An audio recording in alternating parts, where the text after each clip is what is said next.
Hey fellow glitchers, there are just so many glitches in this game, and that's why I made a part 2. The glitches in this part are way more broken than the ones in the previous video, so brace yourself. We'll start off with something strange I came across accidentally. These Statoblins just keep breaking down and rebuilding themselves over and over. They don't have any heads, so shouldn't they be dead? And why are they both doing it? Turns out there's still a ton of factors that are causing this, so let's move on.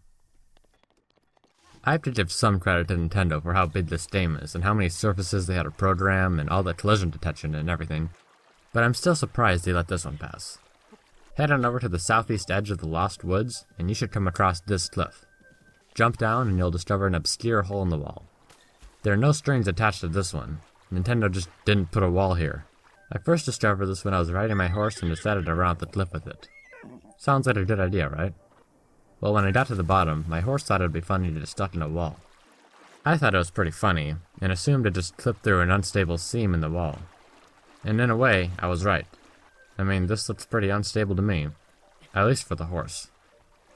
Since being out of bounds is pretty common and by now uninteresting, even to me, I have no more to say about this.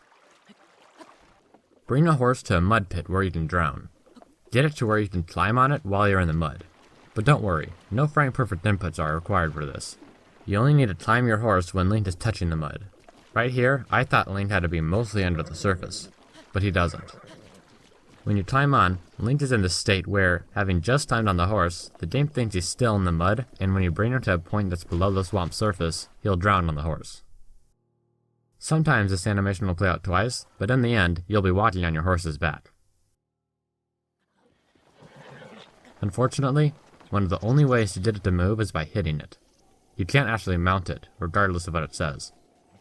And that means getting anywhere like this is pretty much impossible without killing the thing. But that doesn't mean we can't have any fun. Who knew horses made good sleds? Rivali's Dale teleports you a little into the air where you can use your glider and any aerial moves. Dang it, I've done it again. Now let's try it with a giant horse. They've got more health, so now we can hit it more. Ooh-wee, look at Link spin. He's really spinning there, yes sirree. Uh-huh. Smaller swords don't do anything when you charge them. It just gets cancelled. Oh yeah. Now when I said earlier that Link would drown when he got below the surface of the mud pit, I wasn't talking about right next to it. The plane extends forever, so theoretically, we could go clear to the other side of the map and drown there. But this mud pit is pretty high, so going anywhere super far isn't likely. I did get to this cliff a ways out and was able to get my horse to swim while I stood on it. Sadly, it decided to head for the Lost Woods, which, without anything to help guide the way, will teleport you away from it. So that was short-lived. But I did it again, and this time I aimed it towards the other side. Then I killed it, which put me in an infinite drowning loop. After a while, Mipha's grace triggered, and then I got a game over.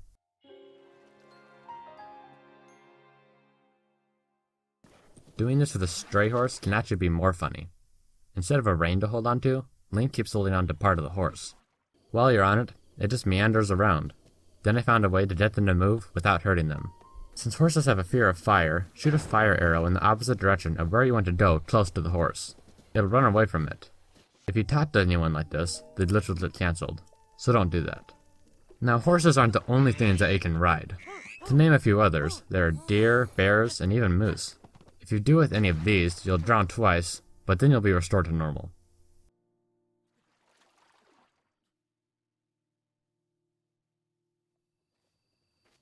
You have to be fast at getting back on because they try to run away.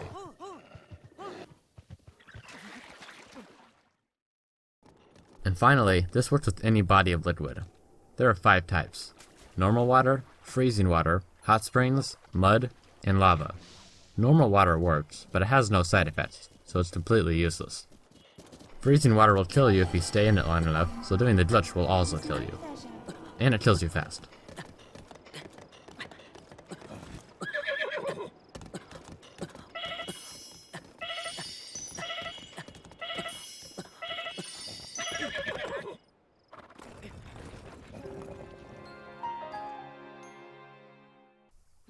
Everything up to now either drowned you or killed you, so what if there was something helpful? The hot springs will heal you when you sit in them, so now you can restore hearts on the go. This would be way more helpful if it worked off your horse, but it doesn't. And there's pretty much no way to get your horse next to lava, step in the lava, and ride away. The horse will catch on fire, which means you can't ride it. Now, when I was trying to find a deer to do this glitch with, I spotted one and chased it.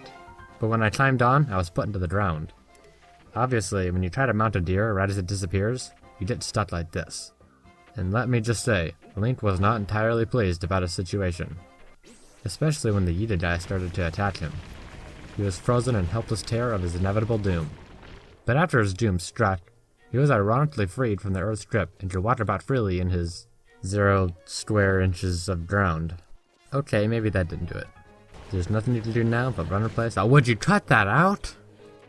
Now, how to escape? I know, I'll blow myself up. I'm just gonna set this bum down and what on earth? Clearly not the bum. Take that, you thing. And it's going through the ground. Alright, I have no choice but to use Amiibo. Maybe opening our treasure chest will do it. I don't know, Link's kinda suspicious.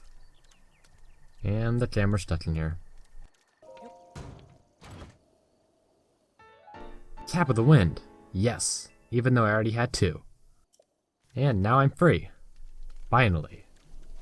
The last glitch in this episode lets you get out of bounds and, if you want to, on top of every shrine in the game, except the Shrine of Resurrection.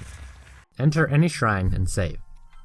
Exit, and then get to an edge where you have the option to climb down. Press A and immediately pause, and then load the save.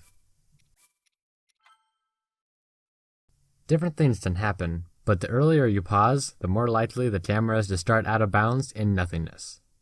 It'll zoom back to where Link is, where it'll keep watching until he gets stuck on a wall.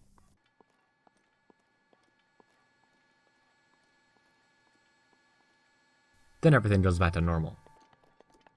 If you walk into water, Link won't swim, but will walk a little under the surface. Dropping into an infinite chasm will put you on the floor inside the load zone, and you'll fall after you stop walking. If you get into one of the tests of strength, the mini guardian won't be there, and when you stop walking, the cutscene will trigger immediately. I couldn't see Link though, he was stuck behind the guardian. If you skip the walking soon enough, you'll be put where the camera started off, which is usually out of bounds. And now you can fall forever once again. Now, when I started doing this, I knew the direction Link would walk when loading the shrine wasn't random, but I didn't know if it could be manipulated. Turns out, it's determined by where you are on the map, not where you're facing or how the camera is oriented. So let's say I wanted to go left. I would teleport somewhere around here and find a cliff. If I wanted to go up and a little to the right, I would go here. I think you get the idea. The only problem is that not all shrines start you off straight. In this one, you start facing left. So if I wanted to go straight, I would pretend like I'm going left.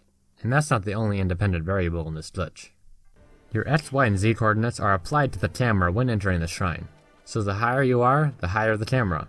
And if you're on the edge of the map, it starts really far from the shrine. If you get to the top of Hyrule's castle, which is high and in the center, you can get on top of pretty much any shrine. That basically renders any other out-of-bounds shrine glitch as useless. And just for fun, I decided to see what would happen if Link fell for a long time. So I did that, and I immediately regretted it, because it was to be the very substance of my future nightmares. Like, this is just scary. His eyelids are moving like nuts and revealing most of his eyes, and his mouth is something any sane person would want to avoid. Well, that pretty much goes for all of him. Doing different things, like using your paraglider, can bring different perspectives of this creepy ordeal. Dark Link's eyes will keep bulging, which is pretty disturbing. And after this occurred, I was inspired to leave Link falling over at night. The result was this: a bunch of mostly unrecognizable lines that somewhat resembled Link. But I think I'm speaking too soon, because after leaving it for about 10 more hours, I couldn't tell Link apart from a crane scribble done by a 3-year-old. It was horrible. And luckily, I think, for both of our sakes, I couldn't go any farther because the game just froze. Some elements in the background were still moving, and the music still played, but I couldn't pause and my hub was also frozen. So I had to quit. I also noticed that the changes that occur to Link aren't gradual. They happen in an instant, but they take longer and longer to happen every time one occurs. So it took like an hour to get link like this, but something around 30 to get link like this. Well, thanks for watching, and if you like glitches as much as me, be sure to hit that subscribe button. Just don't hit it too hard, you might break your screen.